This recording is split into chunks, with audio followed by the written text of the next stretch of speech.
pieces are in place. Leader, Fan Radio Network, Believe. and KFAN.com. 1 minute and 52 seconds past the hour, 3 o'clock, Central Daylight Time. Welcome back. It is a Friday edition, a Friday football beast edition of the Bumper to Bumper program. You know, it's funny. The project doesn't do Friday football feasts on Vikings bye weeks.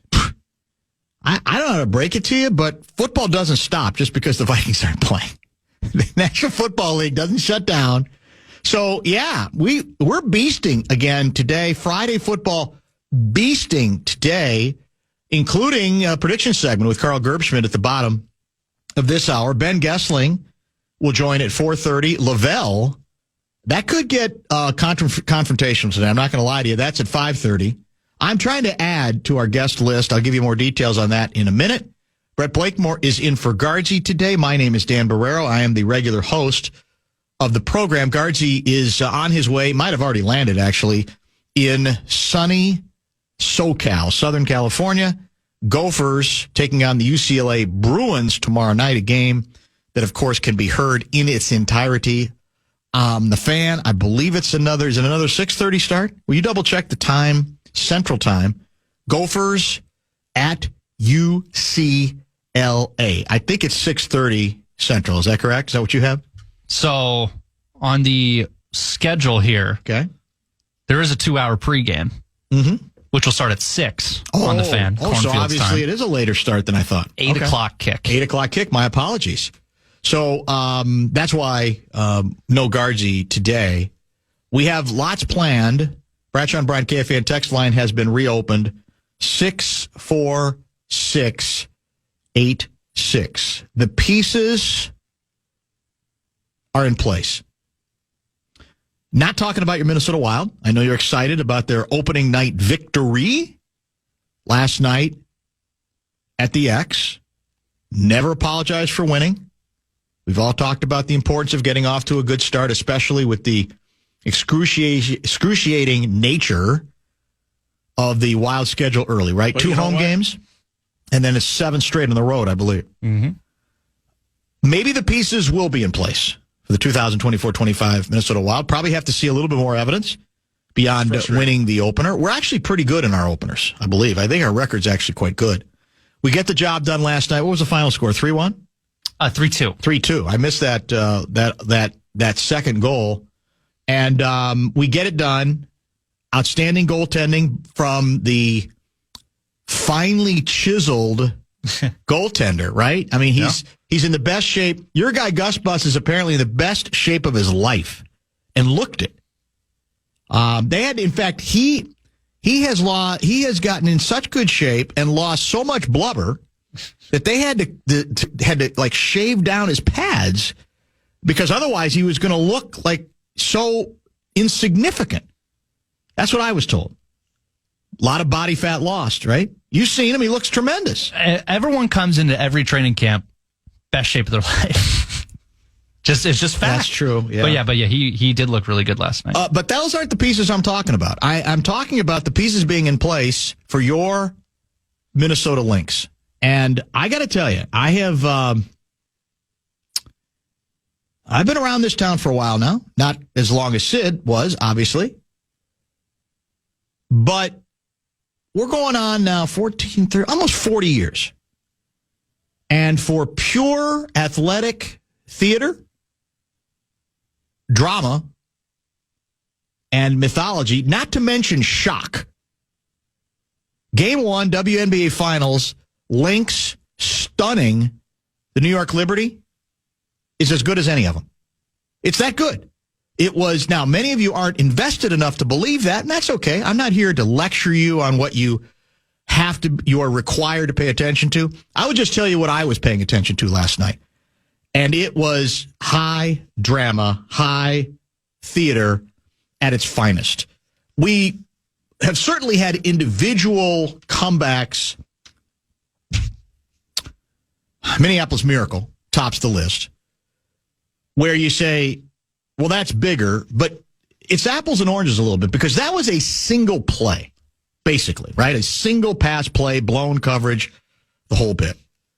Last night, it was a cavalcade of miracle plays, one after the other, that the Lynx needed to overcome a 15-point deficit with, I believe, little more than 5 minutes, about 5 minutes to go in the ballgame.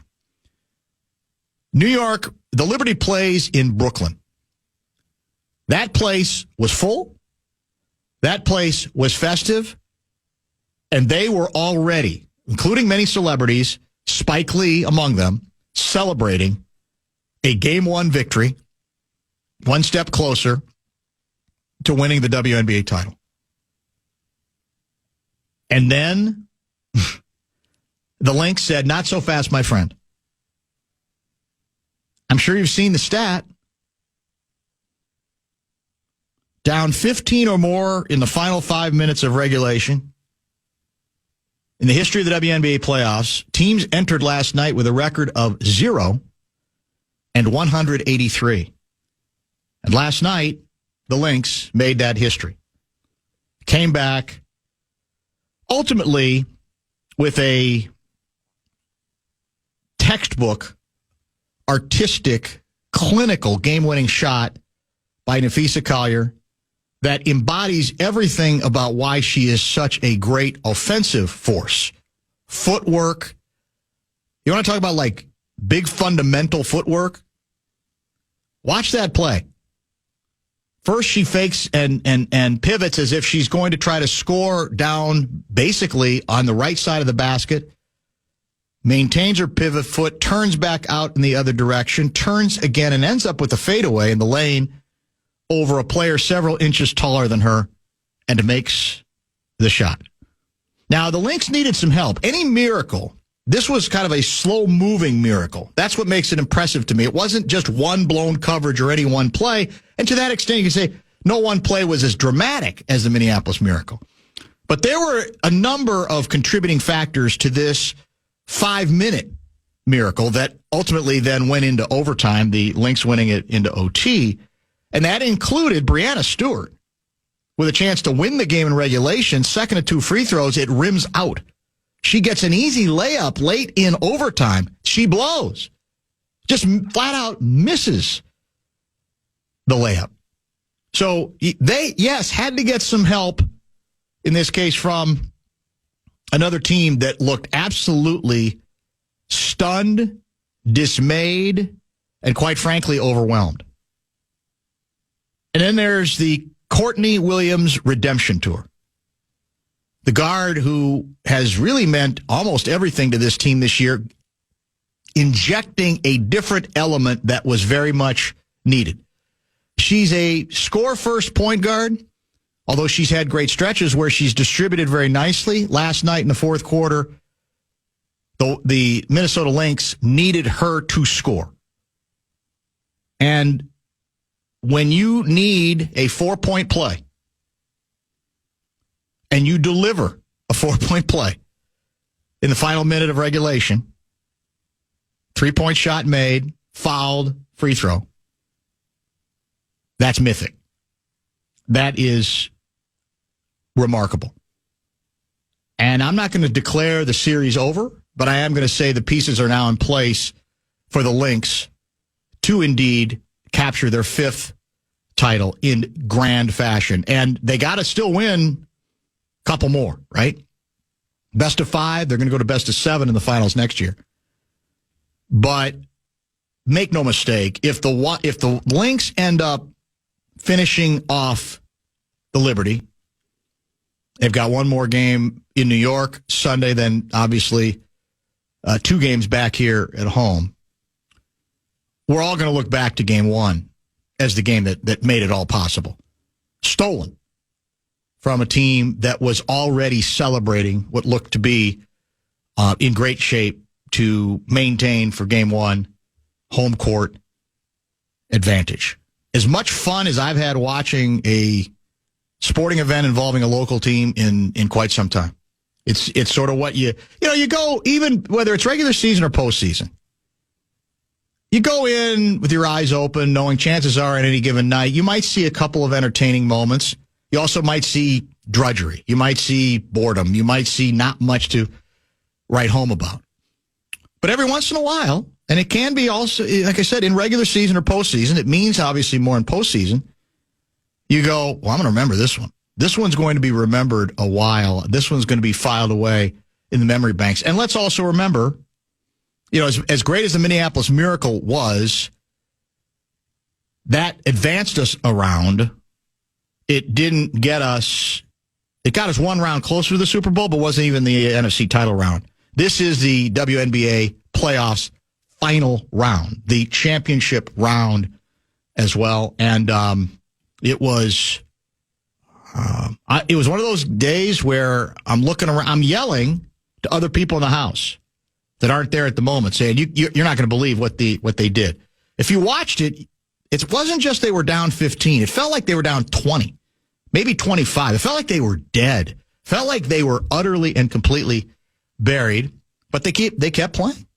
And obviously, it's more than just Courtney Williams and Collier. There were a number of players who had to contribute at various times, but they were the stories. And to a certain extent, I think the number one story is Williams, because we've spent so much time on Collier. And as I understand it, Williams is basically a player who's been who's been with like 3 teams in 3 years, and was at a point where she'd had great success earlier in her career, but at the point where it was almost like, well, she didn't really have a home, and does she really have a future? And for that player to end up being as important and critical to the Wolves' success is a credit to her, and it's also a credit to the head coach and the general manager as well. So a very nice evening, and indeed, the pieces are very much in place. The Lynx have put themselves in prime position to win their 5th WNBA title, knowing now that they have, at least for the moment, they have stolen home ice advantage from the top seed Liberty. And I think now also, and maybe we should even consider it an upset. They've now won 4 out of 5, going back to the regular season and this postseason game as well. They've definitely been able to dominate their opponent. So text coming in on this subject. I'm going to run by a few of those. 64686. That's the Bradshaw and Bryant KFAN text line. We've got some more to get to regarding the ongoing debate. There is now an ongoing media debate that is predictable. It was 100% predictable, not surprising at all, but nevertheless fascinating, about the degree to which Twins fans should celebrate the notion that the Pohlad era of ownership of the Minnesota Twins might indeed finally be over. It's a remarkable debate, a predictable debate, but one definitely worth a comment or two as well. And then we'll prepare for picks. Like I said, at the bottom of the hour. Are we going to put a grand in somebody's hand? Yes, we are. The Fan and 2 men and a junk truck want to give you a shot to put that grand in your hand at the National Cash Contest. Head to KFAN.com and there's a keyword money for this hour. Keyword money, KFAN.com, keyword money. I lost track of the time. My apologies. Bumper to Bumper is the name of the program. I feel like this debate is going to rage heavily between 5:30 and 6 o'clock. And I dare say it's become a little bit like Trump Biden or now Trump Harris, in that I fear when it comes to what the correct reaction is to the Pohlad news and the way you interpret it depends entirely on which side of that aisle you're on. And if you're on one side of the aisle, which suggests that it's been too easy to blame everything on the Pohlads, that you have such enmity towards the other side, such difficulty with the other side, that you're going to offer up a contrarian view to that other side, no matter what the merits of the case might be. It's just, I can't associate with that other side. And in this case, I'm a part of that other side, which in the world of ball guys is viewed as simplistic, very dangerous with a sport that we're reminded constantly by ball guys is complex. You know how complex baseball is? No, you don't know because you're too stupid. I'm too stupid. We couldn't possibly understand the layers and the nuance that's involved that contribute to what a Major League Baseball team needs to be or should be, or even what happens over the course of a game. There is no group. There is literally no group. That's why they're called the seamheads, who take themselves more seriously about having a higher understanding at just how complicated, unlike any other sport, baseball is. So by definition, if you differ from that view, or you say, get over yourselves, or it's not quite as complex as you'd like, or in the name of complexity, it's as if you can talk yourself out of taking any position whatsoever that might include just a little criticism of ownership. Just a little criticism of ownership, let alone savagery of ownership. That's sort of, I think, where we are with this thing. But I can only say that we're not quite, at least some of us, I think, as irrational as is suggested. If you play the straw man game of pretending, as some do, that stupid fans and stupid media blame everything on the poll ads, individual players choking, individual players regressing over the course of a season, individual players being injured, then it's an easy debate to win, right?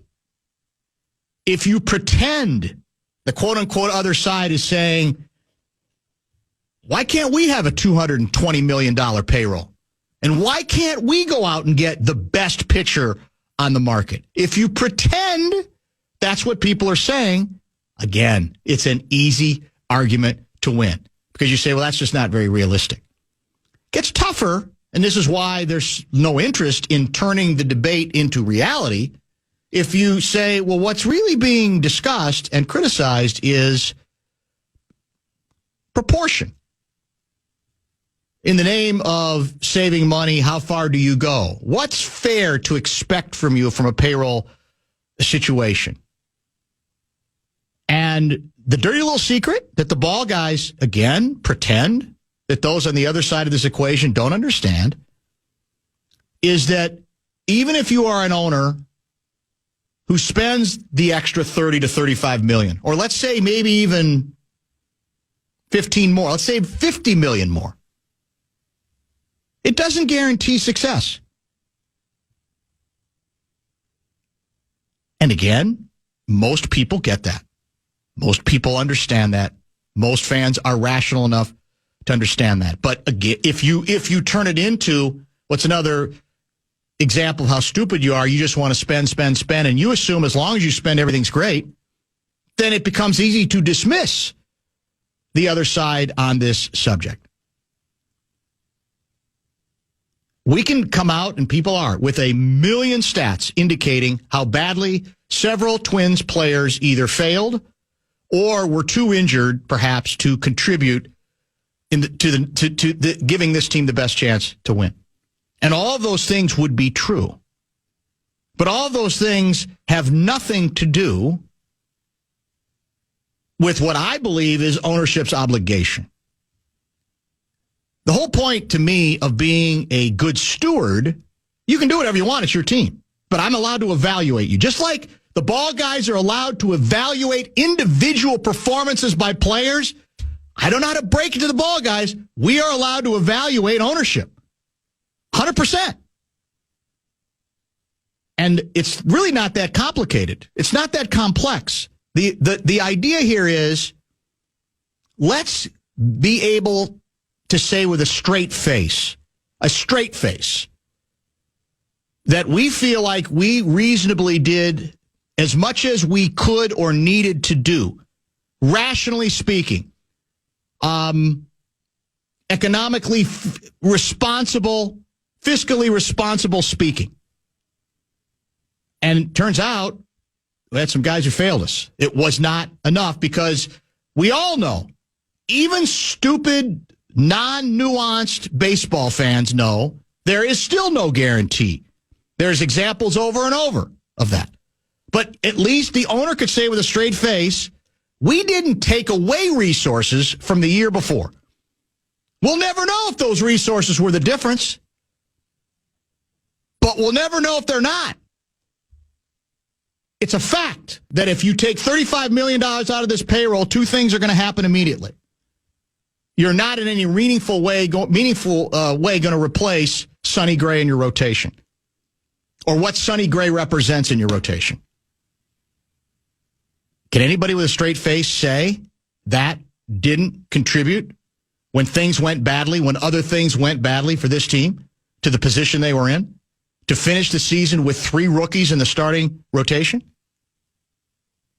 Can anybody with a straight face say it wasn't better to have a suitable replacement defensively for Byron Buxton in center field, knowing how few games he's still likely to play? I think he just got past 100 again. We had that 2 years ago. We didn't have this last year. What was the constant harangue from ball guys all year? Defense in the outfield, shaky. It's not very good. In fact, there are ball guys mocking individual players we're throwing out there. Well, why were we throwing them out there? We didn't have the margin for error fiscally, whether it was Taylor or somebody else that we might have been able to use to put ourselves in a better position. Would that have been the difference? Maybe, maybe not. But it also contributed. And you can also say, honestly, that was a failure on ownership's part because of how limited the budget was for Falvey to work with. Trade deadline. Is there any one player who's going to be heroic enough to save the Twins from the embarrassment of the last 6 weeks? Probably not. But could one have helped? What did we hear from ball guys? Bullpen is shaky looking. Bullpen, they're throwing people out there that they really have no business throwing out there. Well, was there an alternative? Yeah, there was. There were probably 2 or 3. And the Twins chose not to do it. The guy who covers the Twins for the Star Tribune, the baseball writer, said flat out, the Pohlads don't want any money coming back. That's got to get in the way of your best chance to improve your team. So to do any of these moves or observations in of themselves prove the point that it's because of ownership that this team failed? Of course not. But is it rational to think they might have contributed to the position that they were in and made life difficult and reduced their margin for error? The answer is hell yes. But in the ball guy culture, there's no willingness to discuss that aspect of it, because then it's about, you're just making it all about the cheap Pohlads. Everything's about cheap Pohlads. Cheap Pohlads this, cheap Pohlads that. So, again, if you want to have a rational discussion that most fans are engaged in, you could. And then it would be, I think, a little more interesting debate to have. It wouldn't be quite as the slam dunk that the ball guys present.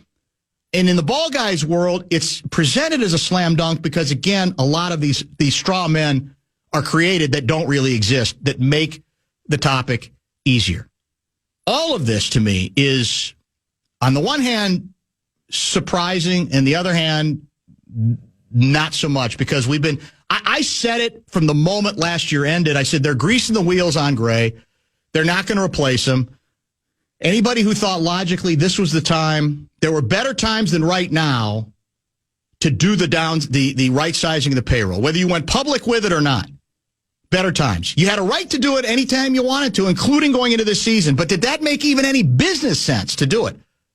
Well, we saw how much business sense it made. They were 300,000 below their projection this year, despite having, for much of the season, a pretty good team. Why was that? Because people caught on. And they remember that stuff. They get bothered by that stuff coming off a year where you finally made history. As in, broke the longest losing streak in the history of modern American sports in the postseason. More on this arguing with Lavelle much later because he's going to remind us, and I'm sure you hadn't thought of this. The next owner, they might handle it the exact same way the Polides did. Which, by that logic, you can talk yourself out of ever making a change at general manager, at coach, at any position of authority, if you want to use that convenient logic. There is also the possibility that someone new, no matter what they thought they were going to have to do in 10 years, would say, well, if I'm going to buy it, I'm not going to start with that premise. Because if I actually think it's that bad of a situation, I'm not going to own it. I'm not going to be interested in it. So I would argue that chances are somebody new, at the start at least, is going to come in and say, we got to change the vibe right now.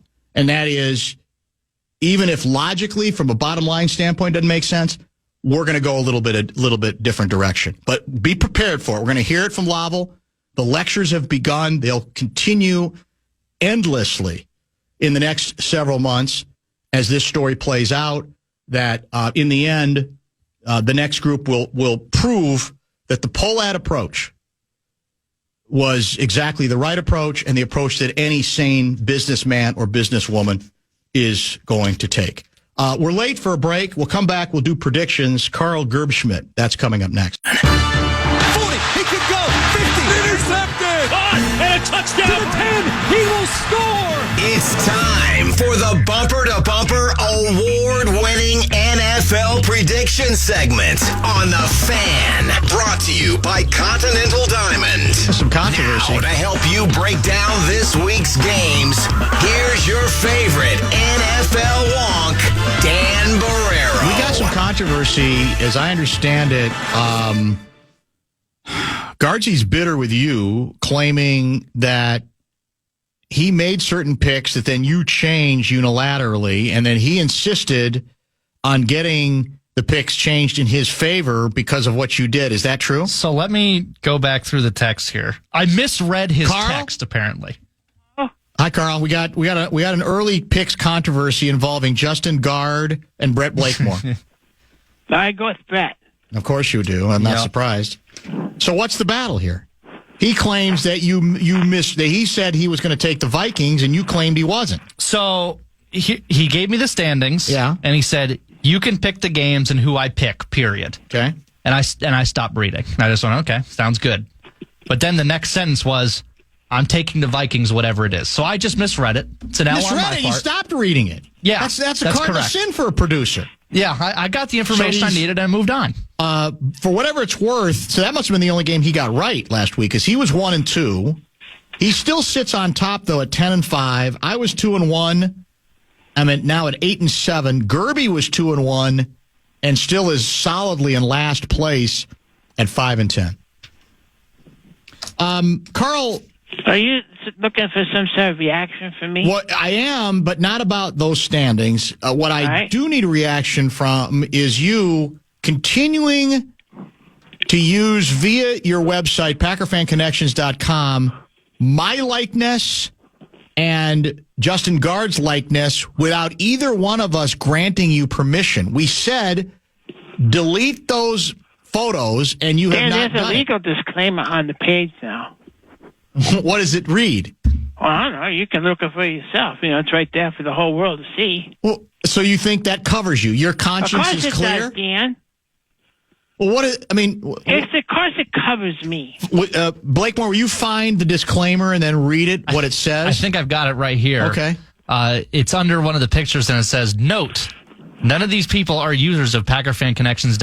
No, that's not the one. That's the one on the karaoke page. Okay, let me look at the karaoke page. It's also on the frequently asked questions about the karaoke event, which is worth reading. Oh, here you it have is. questions about it.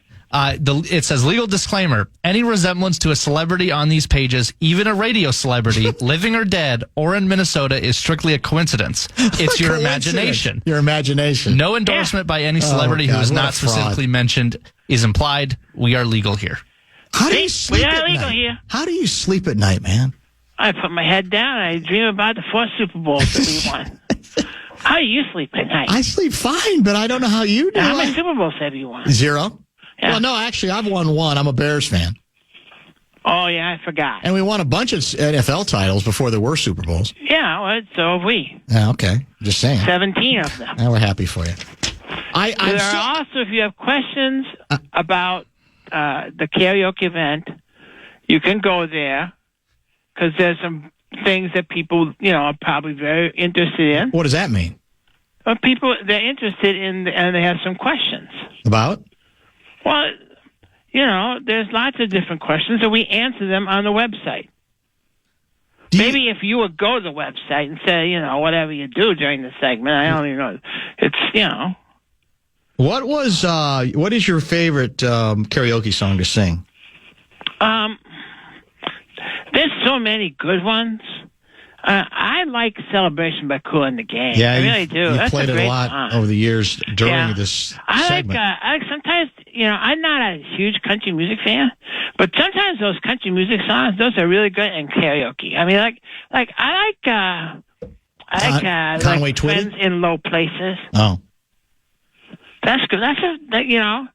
If you've had a couple, that song goes real smooth if you've had a couple. I'm trying to decide how angry I should be with you about that stupid disclaimer which does nothing. Oh, it does everything. No, Can't call you my brother Mark. Yeah, that's how sleazy it is. I never thought that you'd have to hide Number behind one, that's not a you, legal necessarily. disclaimer. That's not necessarily you. It's not? No, because be any random bald guy singing along, having a lady looking at his crotch. Yeah, and that's the other part of it I'm not sure I appreciate. Yeah, well. You really seem concerned about it. I can tell you. I'm really getting through to you. Because I'm fine. Everything's good. Well, yeah, it's all good for you. We had another picture of a lady on a different page also looking in that area. Whose area? It's not a specific celebrity. Oh, okay. It's a more general celebrity? Well, it's the same one. It's not a specific one. I don't even understand what that means.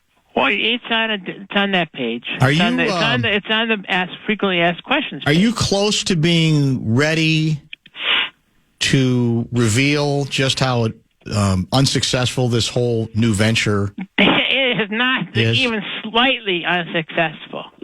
It is going. You don't have any idea how many people have to watch these games alone. There have been people who have come out of the woodwork to want to be part of what we're doing, Dan. Is that right? Yeah. Well, first of all, I can always tell when there's someone from Minnesota who's responded because they put in some funny little name like Banderero. Come on. I can see through that. Yeah, you're pretty bright. I know you're faking. And then they say, what's your favorite Packer moment? They say, losing to Seattle. And that's not funny. It's not funny. That's kind of funny. It's not even clever. So we throw those people right out. But even then, our database is growing by leaps and bounds. And the word of mouth is so strong. It is so strong. Is it? Yeah, it's really good, Dan. Well, we have no way to fact check that. You could be telling us. You've told us lies before. Well, I don't know why. I don't ever lie, Dan. You don't? Uh-uh. Are you a big Luckenbach, Texas guy? Luckenbach, Texas is pretty good. Let's go to Luckenbach. Who sang that originally? Do you know? What? Whose song was that originally? I think it was Waylon Jennings and Willie Nelson. Oh, okay. Yeah. Big names. With Waylon and Willie and the boys. And of course, I'm a very good singer. So the one thing I just want to remind people, you can't submit Bang the Drum All Day for this, because everybody wants that one. Okay? That's kind of cliched. You can't submit that one. Yeah. We're going to do a thing at the end. It's detailed on the page. If you have interest, go to the page, and we'll answer your questions. It's very plain. All right. Well, I think I'm getting a fairly strong hint that I'm going to have to pursue legal avenues myself. From who? You. I'm not giving you any such hint. Well, yeah, you are. You got that one lawyer who advertises on your show. You could have taken the photo down. It would not have been that difficult. Well, it's not a photo. Illustration, whatever you want to call it. AI? What is it? It's just lots of technology involved, is what I'll say. Yeah. Oh, yeah. There's a lot of technology involved. There's a lot of deception involved. My nephew is what there is. Deception. A complete deception. My nephew does all the creative work. None of the women that are photographed have anything to do with PackerFanConnections.com. What are you talking about? They love it. I mean, they love it. I'm sure they do. How do you know? Because there's a big smile on their face. Yes, of course. That's it. And they're also, I mean, they're part of the Fan Connections family. I mean, they're among the individuals. No, hold on, Dan. Yeah. I didn't say that. Yeah, I know. You don't have to say it. That's the point. I didn't say they could be. Mm-hmm. They're eligible to be. I suggest they put some underwear on next time. That's just me. All right. Can we get to the picks? Unless there's anything else you want to get off your hairy chest. Not at all. 2-1 last week, both you and me, but you're still last 5-10, which means you're going first. Yeah, again, it was a bad start to the season. But I'm kind of like the Packers ourselves. We're kind of on a roll now. Are you? Yeah, kind of on a roll. I see. Bills at Jets is our first game. That, of course, is the first game for A-Raj with a new head coach and I think a new play caller. Buffalo favored at New York by 2.5 points. Carl? Is that the Sunday night game? I think that is. That's correct. Yeah. Here's what I would tell you. Is if I was had a lock of the week, and there isn't one this week. No. But if I did, I would say the total is under in this one. This is like, everything is under about this game. You're probably right. You got new coach. It's not pleasant. This is not a pleasant game.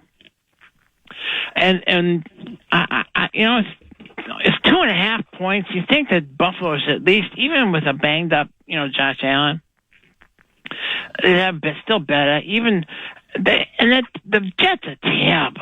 I mean, I think everybody missed us how bad they were. I mean, they're just disgracefully bad. And Aaron Rodgers, he's all done. We chewed him up and spit him out. Is what we did. So he's all used up. So I guess I gotta take Buffalo. Although, it's one game. It's one game. Buffalo. And there's gonna be a little bit of an emotional high for the Jets. They kind of know they got to say if they lose this game, their season's probably not done, but reeling. It's already reeling, quite frankly. They're at home. Fans are going to be into it. A-Raj is going to be into it. He's going to call his own plays. That's evident. So, you sure you want to take Buffalo? I take Buffalo. Okay. I'm with you. I'm going to take the Bills. I don't have any trust for the Jets. The Jets defense is legit. I think the Vikings found that out last week. But I will take Buffalo. What are you doing for Guardsy on this one? Yeah, I am making the picks for Guardsy this week. Okay. I'm hammering. Is he ever coming back to the show? I don't know. He's got to follow the Gophers to the West Coast. He just tweeted a picture of Santa Monica Pier, so he's having a good time. Yeah. See? Hammer Buffalo here. I think Jets unravel. The snowball continues to fall. Once the Boo Birds come out, it's all over. Give me Buffalo. Second game is, I like this game. Is this a prime time? No, this is, I think, a late afternoon game. This is a 3:25. Yeah, Lions back in action. They already had their bye. They're at 3-1. They're in Dallas to take on the Cowboys, who had an emotional, late, come-from-behind victory over the Pittsburgh Steelers. Detroit by 3.5? Wow. Gerby, what do you think? There's a lot of different trends in this one. This is when you look at this, you kind of go, there's different sort of trend lines, because Dallas is 5-0 straight up in the last 5 games when they've been playing at home against Detroit. And they're also 5-0 straight up in period in the last 5 games playing Detroit. So they've got that. But here's the other side of it. Detroit is 5-1 against the spread in the last 6 games, and they're 6-1 on the last 7 games in the road. Detroit, I have to admit, Detroit is a concern. I would say that they are a concern. Not as much as the Vikings are, of course. What? No, Dan. Did you have your parade already? I'm worried if you guys don't have your parade soon, you're going to miss out. What's that supposed to mean? Because you've already decided you've won everything. You've already decided that you're the best team in the history of football. Well, no, but I would say that there's a problem, Minnesota fans. This is why you guys are the way you are. But isn't it a because bit dismissive? You'll turn around and in 3 weeks it'll be over for you. You guys will be on a watch list somewhere. Okay. No, here's the deal. I am concerned about Detroit because that's a real team. I will take Detroit. I'll take Detroit. That extra half concerns me a little. I do think, oh man, I like Detroit to win the game, but is that half going to get in the way of me picking them to cover? That's the question. It is. I'm going to take Dallas to cover. I think this is a 3-point, maybe even closer game than that. It's in Dallas. Detroit's good, but a little bit weird as well. Now, they are coming off a bye. I'm going to take Dallas to cover. I feel the exact same way. I do really like picking home dogs, but I think, I'm in the exact same boat. I'm going to go to keep things interesting. I'm going to go and agree with Gerby. I'm going to go with Detroit. Right. Last but and least, the Cardinals are in Green Bay. It's about time we to take on the Packers. Packers are favored by 5.5. Can we just keep Jordan somewhere on the West Coast now? Because he doesn't want to put these games in there. No, that's true. He tends to just stay there. I wouldn't miss it. He does tend to do that. I think it's mainly to get you going. By the way, somebody said you've actually added photos of me and Guardsy to the website. No, again, there are no celebrities, Dan. Yeah, no, of course. Actual celebrities on the website. Unbelievable. I mean, it says right here in the statement. And the disclaimer, it's right there. It's a coincidence. Brett gets it. Yeah. Coincidence. That's why he's a senior producer. That's exactly it. And you're just an average disc jockey. Carl, I'm going to predict you're going to pick the Packers to win, but to not cover. No, I don't think at all, Dan. I don't think Arizona's very good. I mean, I think they kind of lucked out against San Francisco. San Francisco's been playing really weird, haven't they? Yeah, they're up and down. Weird. Up and down. They beat Seattle. I think in this case, though, that we're kind of coming into our own. They got to come into our house, and it's a house of pain. So I think that we will kind of win this game probably by 3 touchdowns. What? So that covers it pretty easy, I think. 3 touchdowns? That's fair. I mean, I could go 4. Oh my God, you are delusional. I'm not delusional. I'm an owner. Who did you play last week? Packers. Who did you play? I don't even remember. I'm sorry. You just dropped out. What did you say? Who did the Packers play last week? I'm trying to remember now because it's been a while. Who was it, Blake? The Rams. Oh, that's right. We beat the Rams and we went into their house. We were behind for a little while. You lucked out a little bit. No, not lucked. Cardinals will cover in Green Bay. We got. Arizona will cover. They will not. Green Bay. Brett Blakemore? I'll say this. I think week 1, week 2, both mobile QBs. The pass rush hasn't been good for Green Bay, but the contain, I think, has been pretty good. You love the contain, I'm a contain guy. I've always said that. Yeah, that little tiny little quarterback's not going to get out of there. Yeah, they're going to be swarmed. So I don't know if the pass rush will get home, but they'll contain him enough. They've been good against mobile QBs. He can't throw the ball. Correct. Yeah, statues, we've had some trouble back there with pocket passers, but mobile QBs have been all right. So I'm going to go with the Pack. Multiple touchdowns. Do you think they have to get him special uniforms because he's so little? That's not very kind. What do you mean it's not kind? I'm thinking about him. No, you're not. About his uniform. It's a very condescending thing to say. What do you mean it's condescending? He's a little tiny guy. He's not that tiny. He's little. He's just a little tiny peewee guy. You're going to regret it.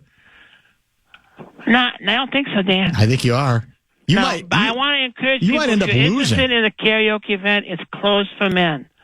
So if you know some women who want to go, yeah, that's a shocker. It's not a shocker, Dan. So let me guess. There's guys like to sing. 36 we have men a strong history of musical theater in Wisconsin, and 4 women so far. There's more than that. 39 men and 4 women. No, it's more than 4 women. Okay, 5. There's more than 5, Dan. Yeah, not many. There's got to be a reason that you're taking the approach you are. Because we'd like to have it even. We think it'd be nice if you're not going to have it even. Somebody. I try to tell you that ain't going to work. It's a matter of time, Dan. It's just women. They're understandably. You got to be a social site has to work for a while to prove you don't have a lot of creeps. That's it. I'm shocked to find out they might be wary of this whole endeavor. Just shocked. we do not have creeps. Well, I wonder why they would think there would be creeps involved. Because Given women think every social site's filled with creeps. Let's be honest, Dan. A lot of social sites are filled. Well, yeah, because on the basis of the photos of the scantily clad women that you included. Well, you don't have to be a creep to like a nice picture of a lady. I think it encourages them, however. Well, but we do a very strong job vetting people. Oh, I'm sure very strong job. I'm sure it's a very, Dan, we've very already had one event. Zero creeps. Okay. Lawyered and Zero layered. creeps. Yeah. We got to go. We got a lot to get to today. Go PackerFanConnections.com. It's going to be a fun time at the karaoke, and go Packers. That's the one and only Carl Gerbschmidt. What do we have the rest of the show? We've got Gessling scheduled for 4:30. We've got Lavelle at 5:30. I've got breaking news about Lavelle. You can say it to his face at 5:30. Coming in. Oh, it could get really dicey today then. Could get very, very... This could be appointment radio beginning at 5:30.